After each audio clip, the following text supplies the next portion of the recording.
Bueno, entonces voy a presentar. Ustedes me dicen si ven. Bueno, si no ven, mejor me dicen.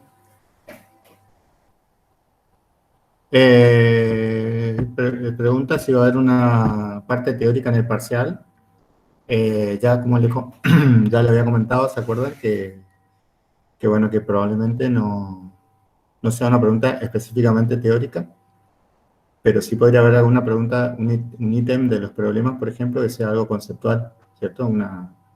Que tenga una pregunta que está asociada a una cuestión teórica, ¿no? Un ítem. Por ejemplo, ¿qué pasaría en tal caso? O sea, se tiene este problema, bueno, ¿qué pasaría si tenemos tal situación? Entonces, en ese sentido, podría haber algo de eso, pero no va a ser una pregunta, digamos, que sea específicamente de teoría. ¿Está bien? Eso, en el final, ustedes, los que hayan rendido, que los alumnos por ahí recursantes o que se les venció la regularidad,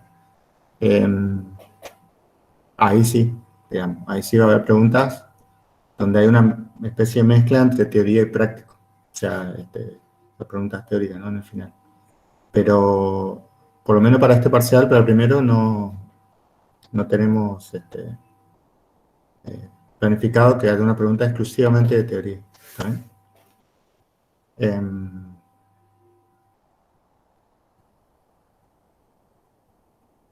No, el final, Julieta Rippel pregunta si el final es con práctica. Este año no, porque este año vamos a tomar parcial, entonces no vamos a tener práctico en el final. Y lo que sí, ya le digo, las preguntas, ustedes se pueden, no sé si le pasamos, estaría bueno poner en el Moodle, por ejemplo, los finales que tomamos.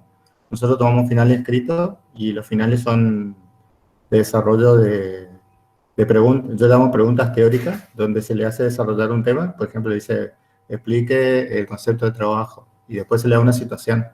Tiene tal situación, entonces, ¿cómo aplica el concepto de trabajo en esa situación particular? Y generalmente la pregunta es conceptual, o sea, tienen que aplicar los conocimientos de teoría que acaban de explicar ustedes cómo funcionan, ¿no? O sea, entonces, eh, el objetivo de esas preguntas siempre va a ser que ustedes entiendan. Creo que esto ya lo comenté la otra vez. Eh, y bueno, si ustedes quieren, después cuando estemos terminando la materia, me hacen acordar y podemos hacer una clase que sea solamente donde veamos un final y yo le vaya contando las preguntas, ¿no? Le vaya mostrando las preguntas en todo caso y hablemos sobre eso. Háganme acordar. Así que bueno, entonces sí, tendrían que, bueno, tendrían que entonces, si no lo tienen, o sea, si no tienen el link de nuestro del Google Site, que tenemos un Google Site nosotros, ahí hay finales, si quieren ver después, y bueno, ahí pueden sacar info de cuáles son los finales que hemos tomado, o sea, los finales que hemos tomado a lo largo del año pasado y a principios de este año. O sea, son todos los finales que tomamos, creo. A ver, no están todos, hay varios, deben haber 3 o 4. Ah, bueno, yo voy a decirle a Alba, o si no si puedo, yo lo voy a poner. Lo voy a poner en el aula donde está la parte de links. Ahí voy a decir a Alba que lo ponga, o lo pongo yo. Y entonces lo tienen ahí también. Y en todo caso le aviso por el WhatsApp, por el grupo WhatsApp. ¿Eh? Bueno, este,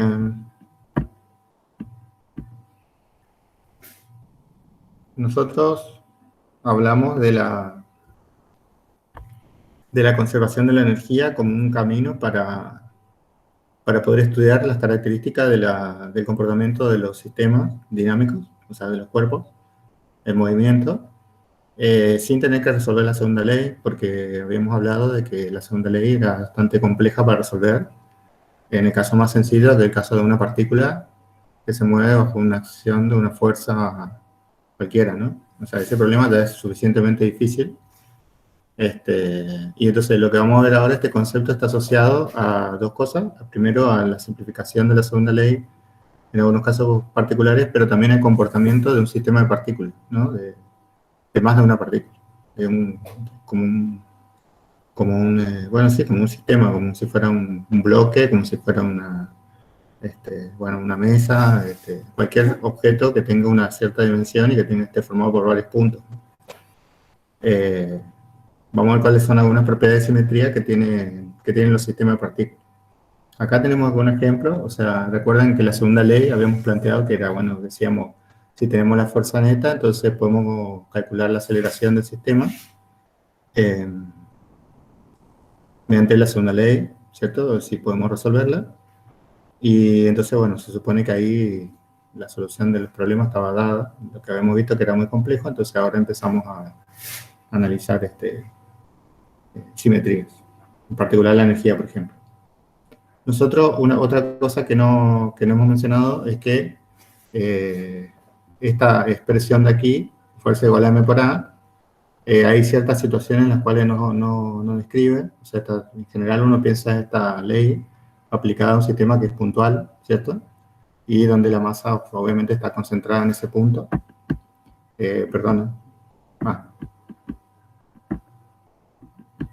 Donde la masa del sistema está concentrada en un solo punto, y entonces no hay manera de pensar que hay varios puntos o varias partículas que forman el sistema completo, ¿no? Ahora, hay casos donde el sistema está formado por varios puntos. Acá hay un ejemplo, típicamente, un ejemplo que uno puede estudiar experimentalmente, si usted quiere, es el agregado de gotitas de agua en un carrito que se mueve en la lluvia. Es un lindo ejemplo porque si uno tiene el carrito sin rozamiento, ¿cierto? Si uno tiene el carrito sin rozamiento, el carrito empieza con velocidad uniforme, se supone, ¿no? Y se mueve indefinidamente. Ahora, si uno va agregando, si uno empieza a agregar agua al carrito, obviamente el carrito se vuelve más masivo, más pesado, como dicen. Y lo que uno observa experimentalmente es que el carrito se va frenando, ¿cierto? Cuando más fuerte llueve, o sea, cuando más cantidad de agua le pongo, más rápido se frena. Y ese comportamiento, en realidad, no se puede describir de alguna manera desde el punto de vista de esta ecuación. Porque si uno analiza y le pone acá como una m de t, y después calcula cuál es la aceleración de este sistema, el resultado del movimiento no coincide con lo que uno observa experimentalmente. Entonces, está claro que esta ecuación, así como está, para ese tipo de casos, que no son puntos, sino más bien son sistemas en los cuales se va incrementando la masa, o sea, se va agregando agua, por ejemplo. Entonces, el sistema va ganando masa con el tiempo y el movimiento no se puede escribir exactamente con esta ecuación de acá, ¿no?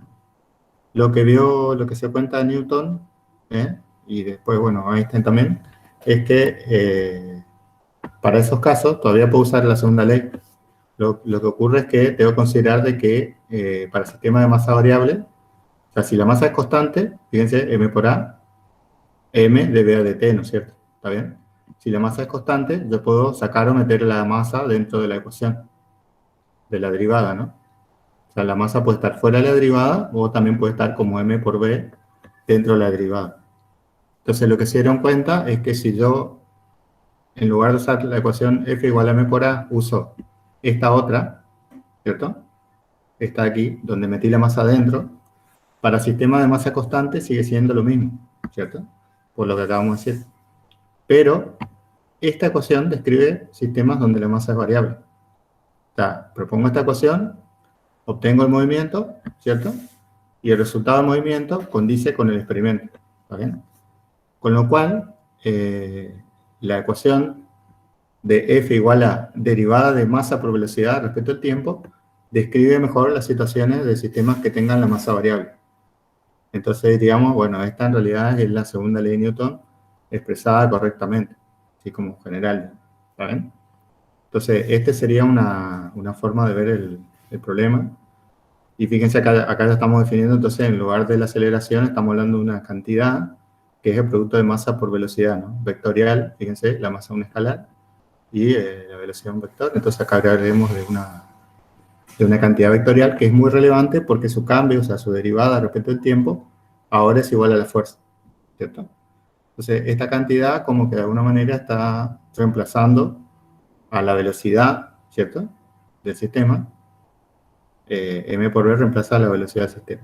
básicamente. Y,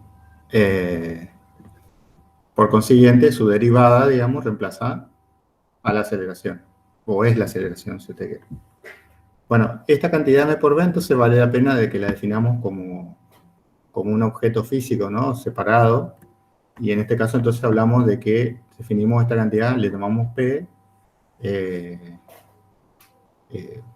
que es lo que llamamos el impulso o cantidad de movimiento de una partícula, ¿no? De cierta masa y con cierta velocidad. Si yo tengo una partícula que tiene una cierta masa, m, y una velocidad, en algún momento su impulso P va a ser m por v. ¿Está bien? ¿Qué unidades tiene esta cantidad que acabamos de definir? Bueno, la unidad que tiene es básicamente el producto de masa por velocidad, o sea, serían kilogramos por metro sobre segundo. ¿Está bien? Y bajo estas condiciones, lo que comentábamos es que entonces la segunda ley se va a expresar en términos del impulso de la cantidad de movimiento, momento lineal, como le llaman, ¿cierto? Porque impulso, por ahí confundo un poco, por otro concepto se llama impulso, una fuerza. Momento lineal, la segunda ley se expresa de esta forma, como que la fuerza produce en cambio en la cantidad de movimiento del sistema, ¿cierto? Esta es la derivada de la cantidad de movimiento respecto del tiempo. Disculpen.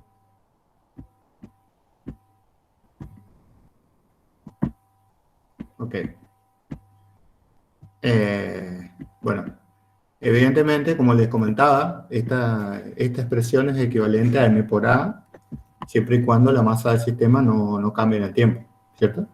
Entonces, si yo considero un sistema de masa constante, esto es totalmente equivalente a lo que teníamos antes, que era masa por aceleración. Si el sistema tiene masa variable, entonces vamos a tener que usar esta. Solamente esta es válida, la otra no. Bien. Entonces, ¿qué consecuencias tiene esta ecuación para un sistema de partículas? Básicamente, el tema del agua y el carrito, en realidad lo podemos pensar como una partícula que tiene, el carrito sería una partícula, donde la masa del carrito va cambiando con el tiempo, ¿cierto? Y ese sería un sistema único, lo podemos pensar así. Pero también podríamos pensar que en realidad ese sistema es un sistema formado por varias partículas, o sea, en realidad son las gotitas de agua, son partículas, y el carrito es otra partícula. Entonces lo que va pasando es que las gotitas de agua caen sobre el carrito, y entonces lo que tenemos en realidad es una interacción de varias partículas que están en movimiento cada una, ¿no? ¿Está bien? Entonces, si uno lo piensa así, en realidad tenemos que estudiar qué pasa con cada partícula por separado, ¿sí? Acá yo le pongo el ejemplo más típicamente que ponen los libros a veces, que es un sistema de dos planetas, por ejemplo, que sería como el carrito y las gotitas de agua, pero en este caso, en lugar del carrito, tengo la Tierra, por ejemplo, que es un objeto que está girando alrededor del Sol en realidad, pero pongámoslo aislado, y después tenemos la Luna, ¿cierto?, que gira alrededor de la Tierra. Entonces el sistema que vamos a estudiar es Tierra-Luna, y lo interesante acá es que pensemos en la Tierra-Luna como nuestro sistema de partículas, ¿cierto? Entonces, nuestro sistema de partículas es un cuerpo, si ustedes quieren, es un cuerpo formado por dos planetas, por dos partículas, y entonces como cualquier cuerpo yo le defino su frontera de manera un poco arbitraria acá, poniéndole una línea de puntos, ¿viste? Entonces hay dos características importantes para analizar de este cuerpo. Bueno, perdón. Bien. Hay dos características importantes para analizar de este cuerpo, como yo le llamé, ¿no?, que es el sistema Tierra-Luna. Lo primero tiene que ver con la interacción entre las partículas que forman el cuerpo. O sea, quiere decir, tengo la Tierra, tengo la Luna, y obviamente hay una interacción gravitatoria entre ambas, ¿no es cierto? La flecha roja representa esa interacción, o sea, la fuerza, por ejemplo, esta roja de aquí, la que... esta roja de aquí es la fuerza que hace la Tierra sobre la Luna, ¿está bien? Mientras que esta otra, que también es roja aquí, es la fuerza que hace la Luna sobre la Tierra, ¿sí? Nosotros conocemos algo que se llama tercera ley. Discúlpenme. Ah, no. Espérate. Aquí. Bueno, nosotros sabemos que existe la tercera ley, que es una de las leyes de Newton, y por lo tanto sabemos que si hay interacciones, las interacciones aparecen de a pares, como están acá, y además o sea, tienen el mismo módulo, y así como está acá, tienen la misma dirección, pero sentido contrario, ¿está bien? Entonces son fuerzas opuestas, como se dice, ¿está bien? Solamente que, como ustedes saben, actúan cada una sobre un cuerpo distinto, ¿está bien? Bueno, eso respecto a la interacción, o sea, de las fuerzas que llamamos internas a nuestro cuerpo, el cuerpo Tierra-Luna.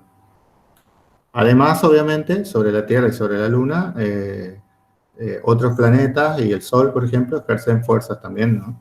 Y esa fuerza, entonces, como son fuerzas que son ejercidas por cosas que no están dentro de mi cuerpo, o sea, de mi sistema, entonces damos fuerza externa. A eso le llamamos fuerza externa, y obviamente el par acción-reacción de esa fuerza externa no están adentro del cuerpo, del sistema Tierra-Luna. Por lo tanto, obviamente, acá no puedo usar la tercera ley no me cancela dentro de mi sistema, ¿no? ¿Está bien?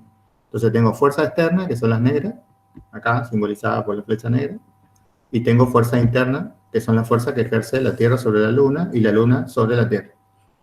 ¿Está bien? Esas son, y bueno, acá en negro simbolizo toda la fuerza externa y acá están las fuerzas internas, que bueno, hay una sola porque hay dos partículas, entonces mi sistema de partículas tiene solo dos. Si tuviera más partículas, obviamente, habría más fuerza, las puedo considerar todas y bueno. Bueno, entonces acá le llamamos fuerza Luna sobre la Tierra, ¿cierto? Luna sobre la Tierra le damos, y Tierra sobre la Luna, le pongo ese nombre, ¿está bien? Así le damos y le pongo en rojo, solamente para identificarlo con estas flechas, igual que la fuerza externa sobre la Luna, que sería esta negra, aquí, y la fuerza externa sobre la Tierra, que sería esta. Ya comentaba yo que en realidad en este análisis no nos importa quién ejerce esta fuerza por ahora, sino simplemente que existe y que, bueno, están ahí, ¿cierto? Pueden ser cero, sí, seguramente pueden ser cero, pero bueno, en general hay que considerarla como caso más general, como que no fueran cero. Bueno, ¿para qué hacemos esto? Bueno, simplemente agarramos entonces nuestro sistema. Queremos estudiar el sistema completo, o sea, la línea, el cuerpo formado por las dos partículas. ¿Qué le ocurre? ¿Cómo se mueve ese cuerpo? Bueno, nosotros sabemos estudiar cada uno de los puntos, en realidad. ¿Cierto?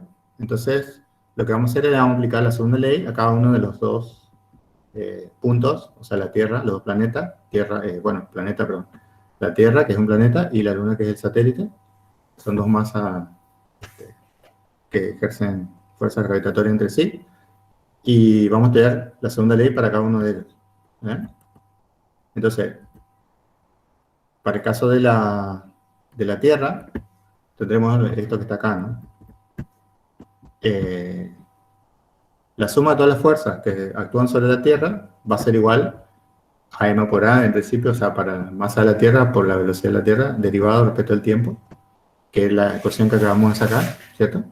O bien acá, en este caso, como la masa de la Tierra no cambia con el tiempo, esta podría ir afuera. Podríamos poner masa de Tierra por aceleración de la Tierra. Los dos serían equivalentes, bueno, pero este ya me deja mejor expresado después para lo que quiero hacer más adelante.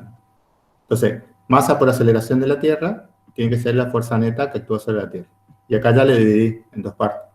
Dividí la parte externa, o sea, la fuerza externa actuando sobre la Tierra, que ya dijimos no sabemos de dónde viene, y después la fuerza sobre la Tierra debido a la Luna. ¿Está bien? Este sería entonces la... Y acá abajo lo mismo para la Luna. La masa de la Luna por la aceleración de la Luna, o la derivada del impulso de la Luna, si quieren, ¿sí? Un momento lineal, tiene que ser la suma de todas las fuerzas que actúan sobre ella. En este caso, de vuelta, la división, ¿no? Fuerza externa actuando sobre la Luna, más la fuerza que ejerce la Tierra sobre la Luna. ¿Está bien? Actuando sobre la Luna está esta fuerza. ¿Está bien? Bueno, el truco acá, entonces, lo que se suele hacer en los análisis, digamos, de los libros de teoría, consiste simplemente en sumar estas dos ecuaciones, estas dos, a sumar todo y hacer una ecuación para lo que sería el sistema completo, ¿no? O sea, el sistema conjunto, que es esta línea acá, este cuerpo o imaginaria, formado formado por estas dos partículas, si quieren, ¿no?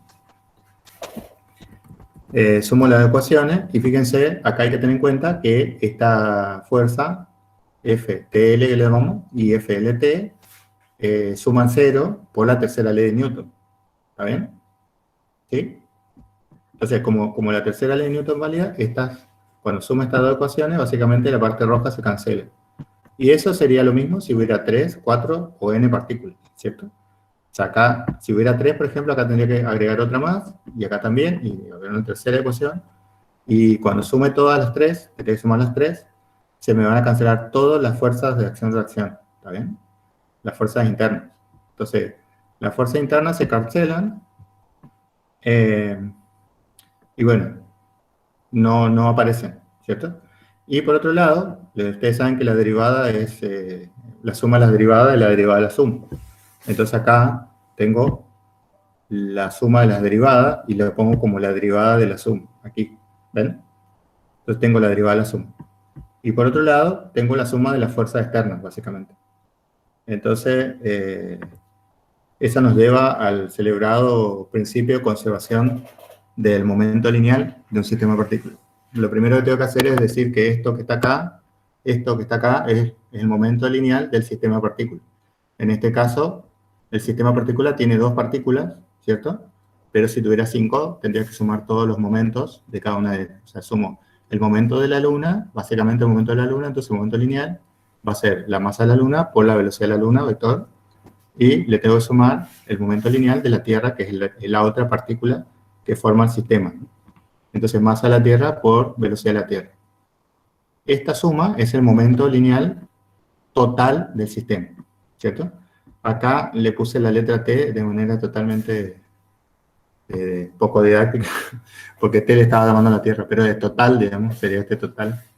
El impulso total se define entonces como el impulso de la Luna más el impulso de la Tierra. ¿Está bien? Ese sería el impulso total del sistema. Entonces, el impulso total del sistema, esta ecuación de acá me dice que el impulso total del sistema solamente va a cambiar, o sea, va a tener derivada, ¿cierto? Si hay fuerza externa. ¿Eh? Si hay fuerza externa, va a haber un cambio en el impulso total. Si no hay fuerza externa, el cambio del impulso total, o sea, la derivada, es 0. Con lo cual, el impulso total sería constante. ¿Está bien? Entonces, es el teorema de conservación del momento lineal de un sistema de partículas. En ausencia de fuerza externa, el momento lineal total de un sistema de partículas se conserva. O sea, no cambia con el tiempo. ¿Está bien? Ese es el teorema de conservación del momento lineal. Entonces, para demostrar el teorema, es vital, digamos, asumir de que la tercera ley de Newton se cumple, ¿no? Porque así es que nos quitamos de encima todas las fuerzas internas, que son las rojas, aquí, ¿ven? Sumando las ecuaciones de la segunda ley para cada una de las partículas, nos quitamos encima las fuerzas internas. Entonces, las fuerzas internas, de alguna manera, no juegan ni un papel en el impulso total. Por más que haya fuerza interna, el impulso total se conserva. ¿Eso quiere decir que el sistema de partículas, si se conserva el impulso total, se queda quieto? No quiere decir eso. Quiere decir que hay una cierta relación entre las velocidades, como se muestra acá. O sea, si P total es constante, quiere decir que hay una relación bien definida entre las velocidades de, por ejemplo, la Tierra y la Luna. Pero no quiere decir que las velocidades sean cero o constantes, por ejemplo. No quiere decir eso. Quiere decir que hay una relación solamente. ¿Saben? Y habrá que ver de acuerdo al valor de este impulso. Si esto fuera cero, entonces la relación es más sencilla. Si esto no es cero, tiene un valor constante, entonces la relación va a ser un poquito más complicada, pero bueno, es una simetría, una simplificación que nos permite entender un poco más cómo se mueve el sistema. Bueno, hay ejemplos, obviamente, que son los ejemplos típicos que muestran los libros.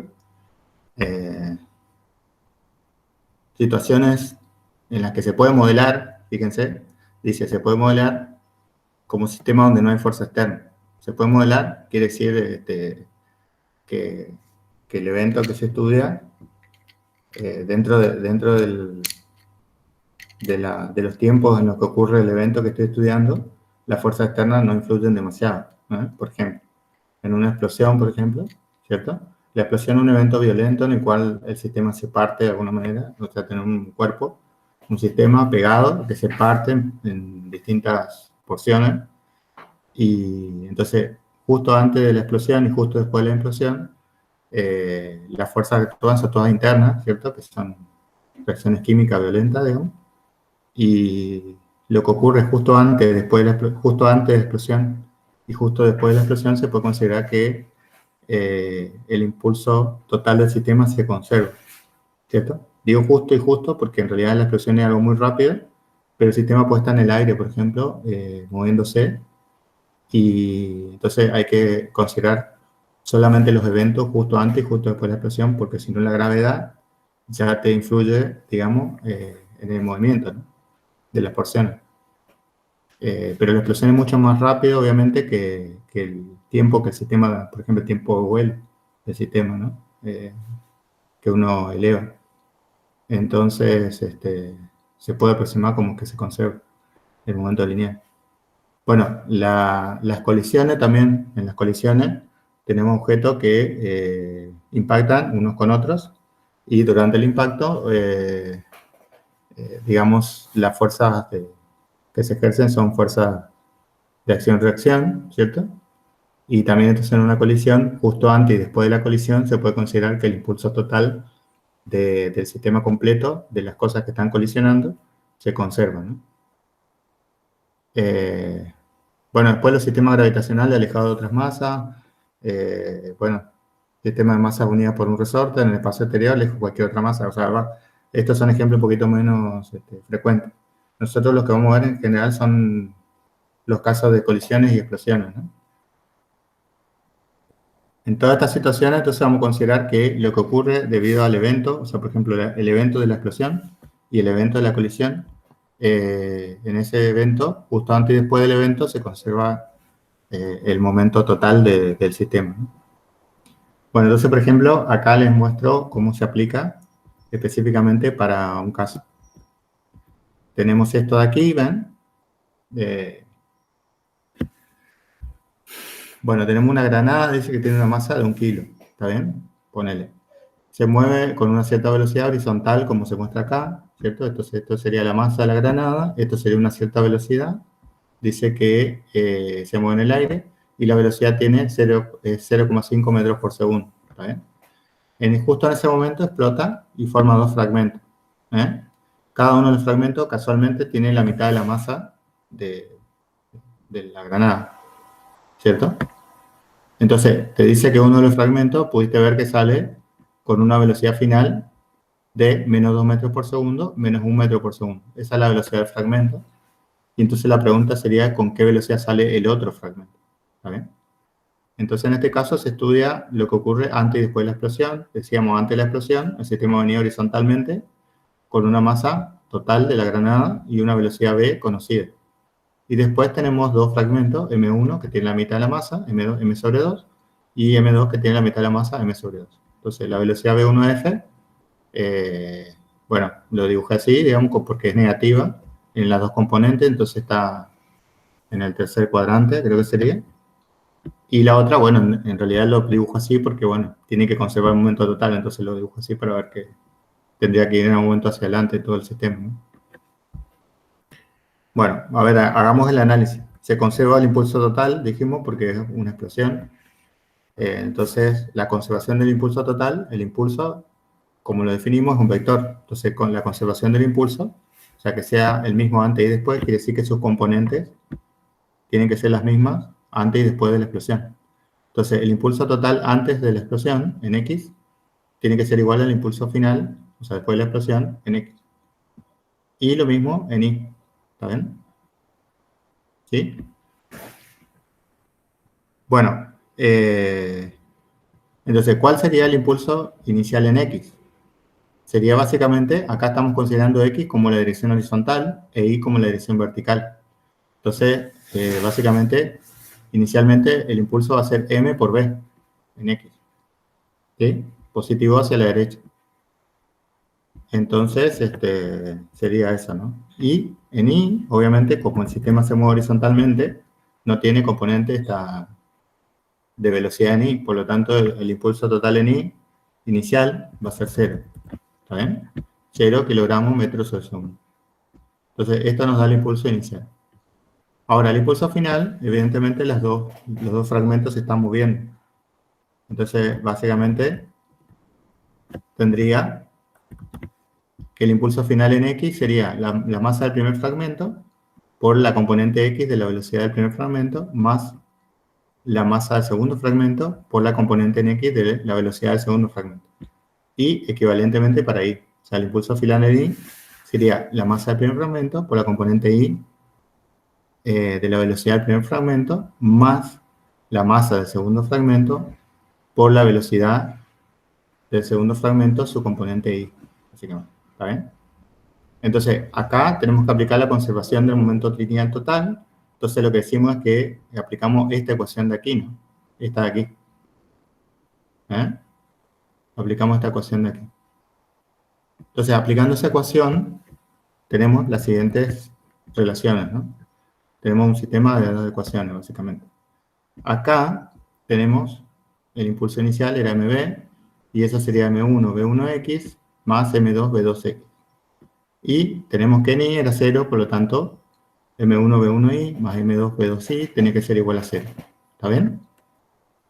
Bueno, entonces ahora tenemos que despejar las variables, y acá lo primero que usamos es que las masas m1 y m2 son iguales a la mitad de la masa total, con lo cual acá se van a simplificar con esta, de este lado, y acá también se simplifican con 0, digamos. Entonces lo que tenemos es que el 2 que estaba por acá, lo pasé multiplicando, hagan la cuentita, me va a dar que 2b va a ser v1x más v2x. Y por otro lado, básicamente, como los fragmentos son iguales, me dice que si inicialmente no tenía componente ni del impulso, al final las velocidades tienen que ser iguales y opuestas en i. ¿Está bien? Por eso me da v2i, me tiene que dar menos v1i. Y como yo conozco v1i, ¿cierto? Y conozco v1x y conozco la velocidad v, de estas dos de abajo ya puedo despejar la velocidad final de del fragmento 2. Que si ustedes hacen el cálculo debería dar que el fragmento 2 en x tiene 3 metros por segundo, mientras que en y el fragmento 2 tiene 1 metro por segundo. ¿Está bien? Entonces, de aquí lo que se ve es que mediante el uso de la conservación del momento total del sistema, yo puedo conocer algunos datos del movimiento si tengo otros, ¿no es cierto? O sea, esto marca una relación entre las velocidades del sistema, básicamente, de los dos fragmentos, ¿cierto? Y entonces yo, conociendo una parte, podría intuir cómo deberían ser el resto. Algún dato tengo que tener, obviamente, esto es una relación, no me permite conocer todo, ¿no? Bueno, este es un ejemplo, entonces, de cómo se puede usar eso para... Después, fíjense, acá tenemos lo que sería propiamente un impacto o un choque, una colisión, en la cual se produce un impacto y luego del impacto el sistema, por ejemplo, esto podría ser un auto y un camión, ponerle así, o dos autos, y el auto A impacta al auto B que está quieto y quedan pegados y después se mueven, ¿cierto? Luego, después del choque, inmediatamente después del choque quedan pegados. O sea, el A de alguna manera le pega en la parte trasera, deforma todo B, se produce toda una rotura, digamos, del auto B, y el A obviamente también, y después los dos se mueven levemente pegados justo después del choque, obviamente después se separarán. Entonces dice, un auto se mueve a 1,5 metros por segundo, tiene una masa de 1000 kilos, y impacta a otro que tiene 700 kilos que está en reposo. Bueno, entonces, ¿cuál es la velocidad del conjunto? Te pregunto, ¿cierto? Y bueno, acá de vuelta, como esto es una colisión, el impulso total antes del choque tiene que ser igual al impulso después del choque. En este caso no planteamos dos dimensiones, porque como ven ustedes, el movimiento siempre está en la dirección horizontal, en el eje X, si quieren. Entonces acá vamos a plantear siempre en una sola de las ecuaciones, ¿no? Entonces en X tengo lo siguiente, ¿no? Tengo el impulso lineal inicial. El impulso total inicial, obviamente, va a ser la suma de los impulsos. Va a ser ma por la velocidad de A, que era b, más mb por la velocidad de b, que en realidad como b estaba en reposo, acá no hay nada porque es c, ¿está bien? si no estuviera en reposo B, acá le tendría que sumar mb por la velocidad de B. Pero, como decimos, está en reposo, entonces no está nada. Y en el impulso final, en realidad tengo un cuerpo que es un cuerpo que tiene la suma de las masas, que tiene ma más mb por la velocidad final, la cual no conozco. Entonces acá planteo que el impulso total de este sistema se conserva, por lo tanto, tienen que ser iguales las dos ecuaciones que planteamos, lo cual me permite ver que la velocidad final de mi sistema va a ser esta relación de masas por la velocidad inicial del móvil A, del auto que venía en movimiento. Entonces, de vuelta, a partir de conocer algunos datos de la situación, yo puedo obtener otros, en este caso, cuál es la velocidad final, digamos, del móvil, del conjunto sería, ¿no? Porque quedan pegados. Bueno, entonces sería otro uso de la conservación del impulso total. ¿Está bien? Bueno, el tema de las colisiones entre dos partículas, entonces, como ven, es un estudio bastante complejo. Entonces, por ahora les cuento algunas características que suelen subrayar o mencionar en los libros. Bueno, una colisión puede ser elástica o inelástica. Por ejemplo, cuando hablamos de elástico, nos referimos, por ejemplo, a ustedes se imaginan, imagínense el caso de dos pelotitas de goma que pegan entre ellas, o si ustedes pegan una pelotita de goma contra el piso, ¿viste? Y la pelotita de goma rebota. Entonces, no es lo mismo la pelotita de goma que si tira una pelotita, una masa, básicamente, ¿no? Una masa, un pedacito de masa, esas que usan los chicos, o una masa que ustedes hagan para hacer un pan o una pizza. Entonces, si ustedes tiran una masa, por ejemplo, lo que ocurre es que la masa obviamente se deforma, pega contra el piso y queda pegada, ¿viste? Pero si ustedes tiran una pelotita de goma, generalmente lo que hace la pelotita de goma es rebota, digamos, casi a la misma altura desde la que fue lanzada. Con lo cual uno asume que ahí se conservó la energía, porque si no, no se vería a la misma altura, ¿viste? Entonces, son dos características diferentes. En uno hay deformación en la masa, tenés deformación, o sea, toda la altura de la que pegó en realidad no pudo rebotar porque el cuerpo se deformó y se supone que toda la energía entonces se utilizó en deformar a la masa, ponele. Mientras que en el caso elástico, como el sistema puede retomar su forma original, todo se deforma, pero después vuelve a su forma original y recupera de alguna manera la energía que perdió en la deformación. Entonces, ahí hablamos del caso elástico. Y en el caso de la masa, por ejemplo, habríamos de un caso inelástico. ¿A ver? Entonces, en el caso elástico, la energía se conserva. ¿Sí? Mientras que si no es elástico, entonces sería inelástico. ¿Está bien? Entonces, si no se conserva la energía, se dice que es inelástico. Y en el inelástico, acá se distinguen dos casos de inelástico, ¿cierto? En los cuales puede ser de que en el inelástico puede ser, por ejemplo, una pelotita que sea elástica, pero no tanto, entonces la hace rebotar con el piso, pero en realidad la altura a la que rebota no es la inicial, sino que es la mitad. Entonces, ese sería un caso inelástico, ¿cierto? A secas. Y después está el caso de la masa. La masa la tiras al piso y queda pegada, básicamente no rebota nada, queda pegada al piso. Entonces, cuando queda pegada se llama inelástico, ¿está bien? ¿Sí?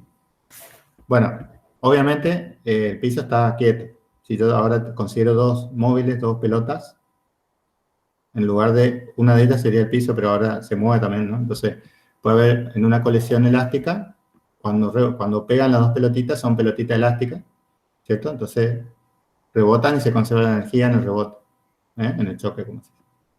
En el inelástico, rebotan, pero no se conserva la energía, y en el totalmente inelástico o plástico, se dice, rebotan, pero no rebotan, o sea, se impactan y se quedan pegadas. Y el sistema se mueve como un bloque, así como está acá, ¿no? Que es parecido al ejemplo que le acabo de dar, digamos, del choque de los autos. Justo cuando, en lugar de rebotar los autos, quedan pegados, se forman lo suficiente como para quedar pegados entre los dos ahí, y entonces se diría que es totalmente inelástico. ¿Está bien? En estos dos casos, entonces, inelástico o totalmente inelástico, la energía de ninguno de los dos se conserva. ¿Está bien? Ahora, yo considero siempre este caso como más simple porque como quedan pegados, la velocidad final de ambos móviles siempre es la misma. Entonces, este caso es más sencillo que el de arriba, que el inelástico, a secas. Porque en el inelástico, en realidad, uno no sabe bien cuánta energía se perdió, entonces falta un poco de información, ¿no? Y el elástico, en realidad, tenemos que ver algunos casos. Por ejemplo, supongamos el caso más sencillo del elástico, que es el unidimensional. Colisión elástica unidimensional. Entonces, ¿qué tenemos aquí? Obviamente, en la colisión se conserva el impulso total, eso ya lo dijimos. Entonces, acá tenemos un sistema, ¿cierto? Antes de la colisión, y este sería el sistema después de la colisión. Bueno, en esta colisión se conserva la energía del sistema. Acá, en este caso, lo que vamos a asumir es que el choque se produce de manera horizontal, de manera que no hay, y que no hay fuerzas externas apreciables que influyan durante el choque. Entonces, toda la energía del sistema es simplemente cinética, ¿viste? Entonces, la energía, que se conserva la energía, quiere decir que se conserva la energía cinética, en este caso.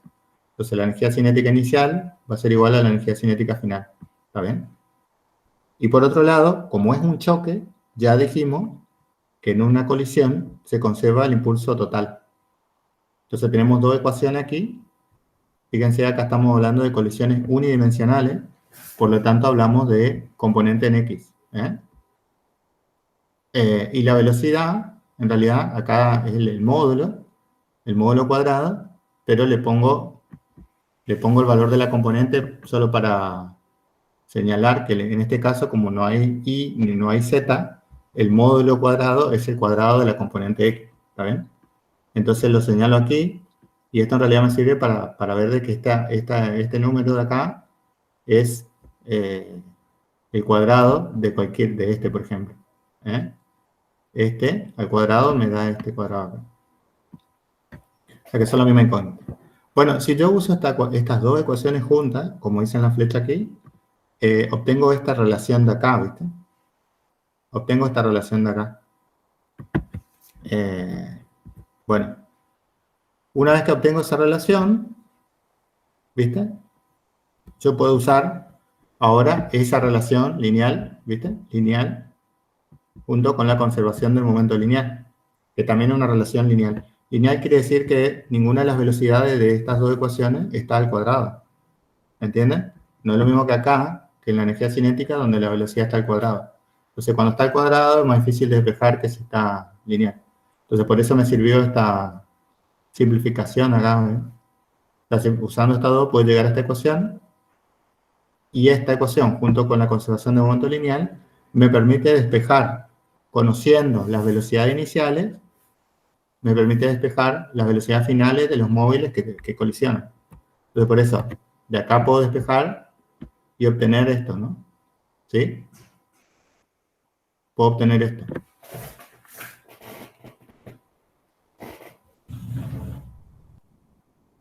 Perdón.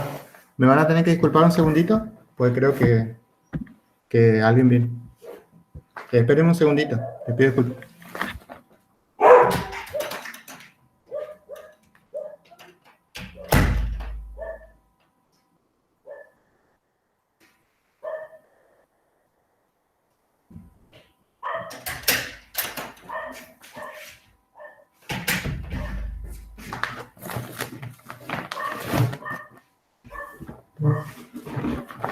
Bueno, no era nadie. Bueno, disculpen. Entonces, les decía que una vez que uno considera las dos ecuaciones, o sea, la conservación del momento lineal y la conservación de la energía cinética, entonces convertís, acá tenés una ecuación que es cuadrática en principio, entonces la convertí a lineal, y habiéndola convertido en lineal, podés resolver este sistema de ecuaciones lineales. Y esto me da la solución del problema del choque elástico unidimensional entre dos cuerpos. ¿Está bien? Entonces, esto nos sirve para cualquier choque elástico. Tiene que ser un choque unidimensional. ¿Está bien? Entonces, si no es unidimensional el choque, por más que sea elástico, estas ecuaciones no se pueden aplicar. ¿Está bien? Entonces hay que tener bien en cuenta nomás. Pero si el choque fuera elástico unidimensional, entonces puedo usar tranquilamente estas dos ecuaciones de acá para obtener las velocidades finales a partir de las iniciales de los dos cuerpos que colisionan, ¿no?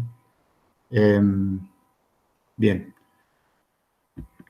Acá hay varias cositas que se podrían decir, pero creo que no vale la pena analizar. Bueno, el otro caso que se puede resolver es el que les comentaba hoy del choque completamente inelástico, ya que debido a que los cuerpos quedan pegados al final de la colisión, entonces la ecuación de conservación de momento lineal es muy sencilla. Acá tenemos el momento lineal inicial y el momento final. Fíjense que ahora el sistema tiene la suma de las masas, y bueno, inicialmente tenía estas dos. En este caso estamos considerando el caso unidimensional, ¿está bien? Pero bueno.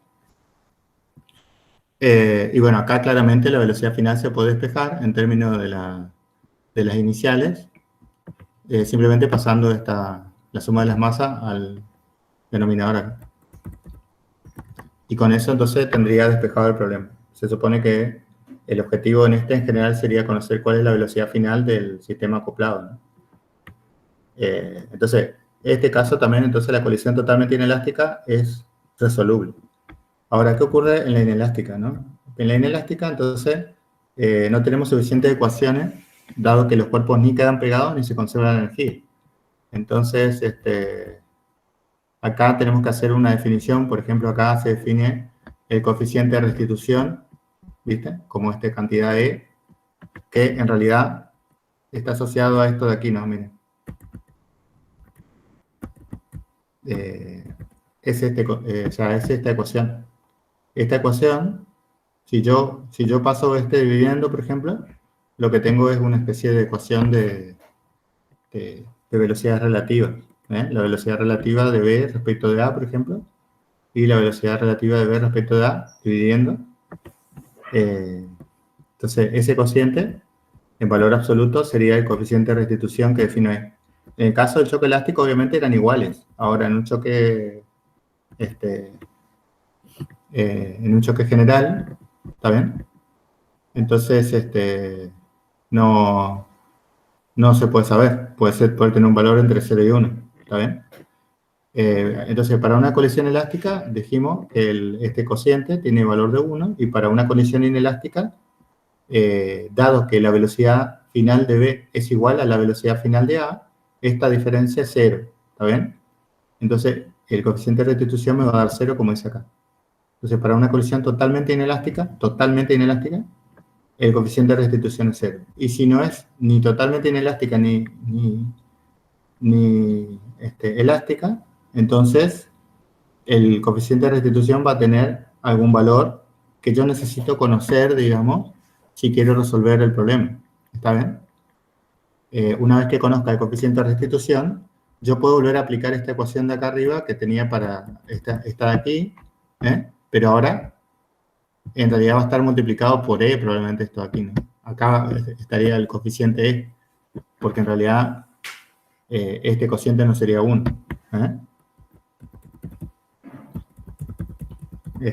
Y bueno, ese es el valor que tiene entonces este coeficiente, ¿está bien?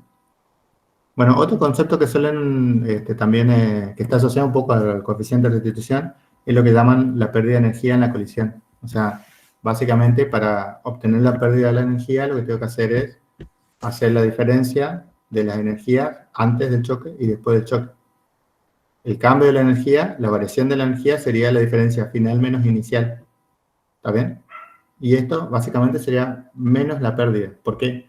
Porque si el cambio es negativo, se dice que perdió. O sea que la pérdida sería positiva, ¿no? ¿Está bien? O sea, cuando hablamos de pérdida, siempre decimos que corresponde a un cambio negativo.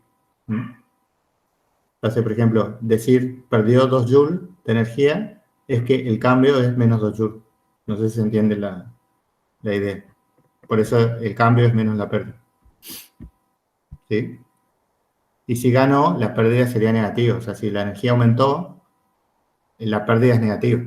O sea, ese es un concepto así elemental, ¿no? Bueno, Eso por otro lado, y por último le quería comentar básicamente el concepto de fuerza media en una colisión.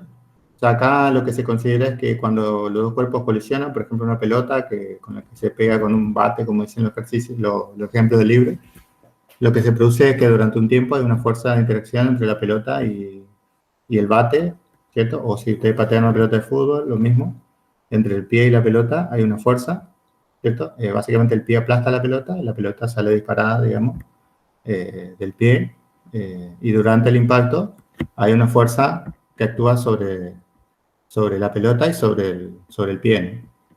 Que por la tercera ley son iguales. Entonces, ni bien impactan, como se ve acá tienen la fuerza sobre la pelota versus el tiempo. Entonces, fíjense, acá en rojo está señalado cómo es en realidad, digamos. O sea, ni bien impacta, empieza a presionar el pie de la pelota, la aplasta. Cuando lo va aplastando, la fuerza va aumentando, aumentando, aumentando, hasta que se produce como el efecto de que la pelota se empieza a despegar del pie, ¿no? Entonces, en ese momento, la fuerza empieza a disminuir, ¿cierto? La pelota recobra su forma y empieza a salir del pie, y cuando se despega del pie, que es en este punto T2, básicamente ahí la pelota sale y ya no hay fuerza.